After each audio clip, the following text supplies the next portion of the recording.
Hey guys, I just want to talk a little bit about what happened today.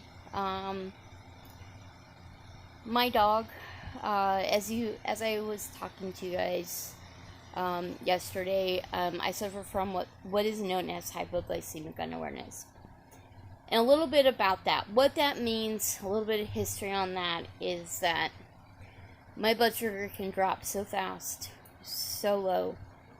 I'm not even aware. I don't feel hush. Um, I don't feel the symptoms probably about 60% of the time when my blood sugar shoots down. Now, I do feel it sometimes. I don't completely not know when my blood sugar is low. But there are occasions, and the best way to describe it is when it drops so low and I'm not aware of it. And that's what happened today.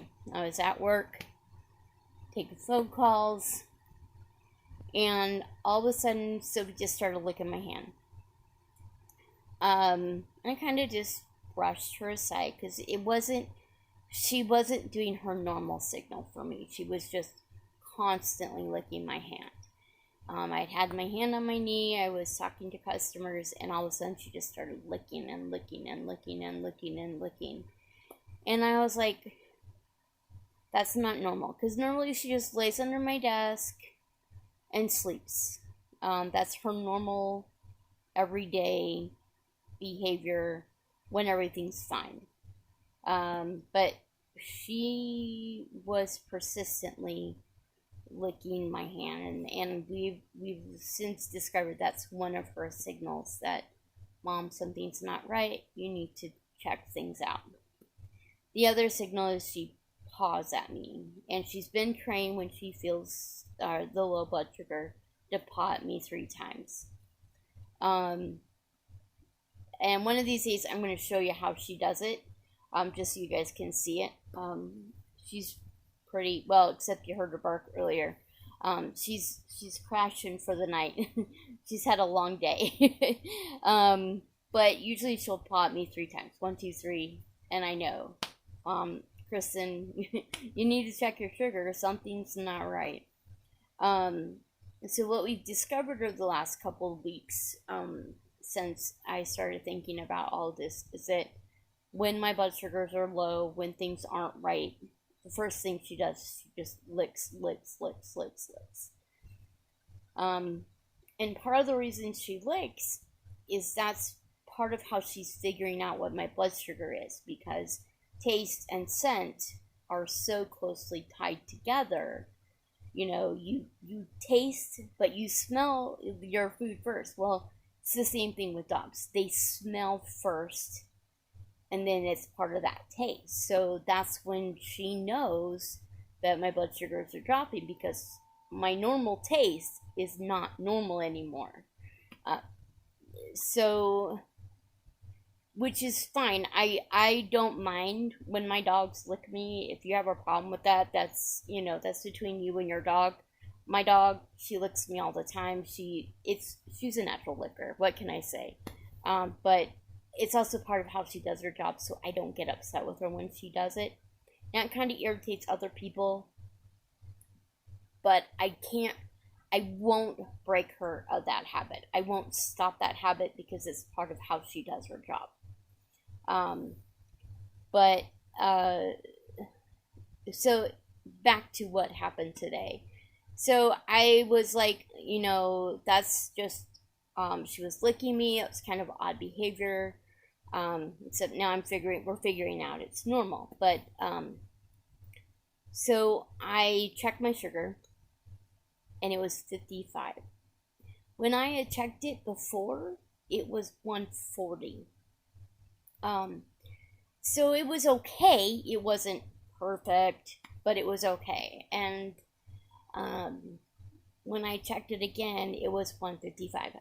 I mean, it was 55.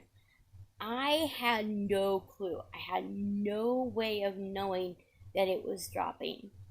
Um, I don't always get the signals that other diabetics get. I don't always get the shakiness. My vision doesn't always go blurry.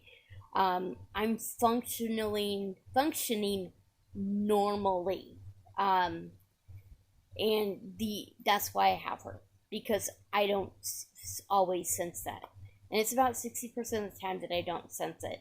And when she starts acting weird, that's when I start realizing something's wrong. So the constant licking, like I said, she can lay under my desk all day and nothing, and my blood sugar stays pretty okay. Depending on, oh, excuse me, depending on what I've doing or anything like that. But one of the things that is when it gets hot, and this is the thing that people don't realize, is when you start sweating, you're sweating out all the sugar in your system, and that can cause your blood sugar to go low. So it's been running pretty hot here in town last couple days. So I've noticed a drop in my sugars, my normal sugars. Um, I think I just checked it about an hour ago, and it was 82, which is not bad. I'm not saying that's bad, but I am going to be watching it closely tonight, which means I'll wake up several times in the night and check my sugar. But right now, it's fine. I'm okay. My blood sugar's not low. Um, Sophie's not driving me nuts. Um, but one of the things the other thing that Sophie's supposed to do, not only does she lick, but she's also supposed to paw me 3 times. And and usually that's when I'm not paying any attention to her. That's when I'm like, and this is bad. Don't ever follow this, but I kind of ignore her because, I mean, the licking, she is a normal everyday. She likes to lick. She's a licker. That's just her thing. It's kind of a little weird sometimes. So I don't always pay attention to that. I need to start paying attention to her when she's doing it constantly. When she is like frantically licking me, I have to start paying better attention to that, because that's her first signal. That's what she's telling me. Hey, mom, something's not right here. And then she gets more persistent when she starts pawing at me. One of these videos, I'm going to show you how she does that. I didn't want to do it tonight because she's still a little wound up. It's what happens when you work. She sleeps all day under my desk. It's really hard for me to get her to settle down at night. But she's a lab, so it's like, hello, normal behavior. But I just kind of wanted to post this a little bit, tell you a little bit about what happened today.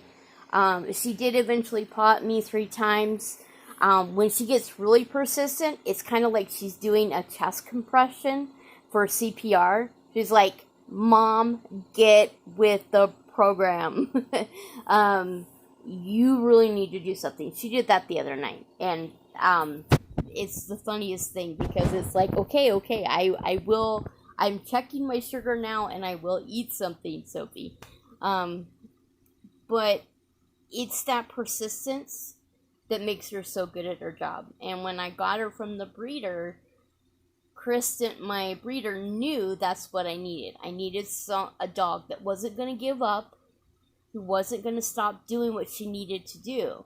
And that's the beauty about Sophie. She doesn't give up. She knows that when she tastes that change in me, that scent change, and I'll talk a little bit about that later on too, about how they know your blood sugar is low. I'll talk about that like in a couple days. Tomorrow I'm gonna concentrate on showing you what she does when my blood sugar is low, and then yeah, we're gonna work on that. And then in a couple days, I'll talk to you a little bit about what she's trying to detect, what she's trained to detect, what that change is in me that she's trained to do. But I wanted to talk a little bit about what happened today with Sophie at work. Um, um, she's a good girl, smart as all get out, and I love her to pieces. And I'm going to get off tonight because it's late. I'm tired. It's been a very long day. So peace out. Peace out. Love everyone. And Sophie says good night. Bye.